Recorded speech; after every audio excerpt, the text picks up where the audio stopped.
We begin with Francine. Parts of Louisiana are underwater and nearly 400,000 people are in the dark this morning after the storm slammed into the state as a Category 2 hurricane last night. You can see in this video the storm surge pushing water several feet high into streets and buildings. Coastal communities along the Gulf Coast, including New Orleans, are most impacted. Francine weakened into a tropical storm overnight and will continue to weaken as it moves north into Mississippi, but it will still bring potentially record flooding and possible tornado threats to the region. CBS News correspondent Janet Shamlian is joining us now from Gulfport, Mississippi. Janet, that video we were seeing of that storm surge, just incredible. And Gulfport, where you are, recorded a new record for daily rainfall Wednesday. So what are the current conditions?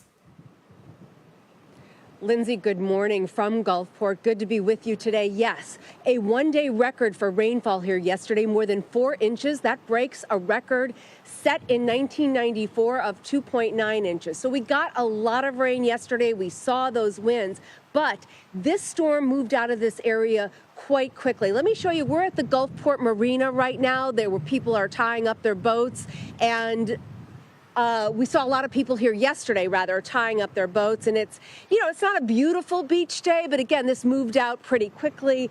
And you can see it doesn't look too badly here. It's now pushing into northern Mississippi, places like Jackson, where the city government has shut down some services. There's a university that's canceled classes and other schools that have canceled classes today. We were on the dirty side of this, but here in Gulfport, a little bit far west to see the dramatic impacts that they saw, Lindsay, in the Louisiana area. Well, that said, what are some of the lingering threats of the storm system?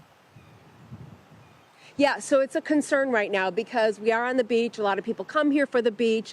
Rip currents. That's going to continue to be an issue, not just today here in Mississippi, but for the next couple of days and in Louisiana as well. And there is the potential for more rain, so we're watching out for that. But for the most part, it has moved out. But those rip currents are what they're warning people about this morning here in Gulfport. And they are very dangerous. Janet, according to the tracking site poweroutage.us, more than 52,000 people are without power in Mississippi. How are officials there dealing with it, and when will the power be back on? So they pre-positioned crews expecting power outages. And while that's significant for everybody without power in a state of 3 million people, it's not a huge number, not like what we saw from Beryl a couple of months ago in Texas. They're not giving estimates, but they've got crews already working on it this morning, Lindsay. Okay, that's good news. Janet, thank you so much.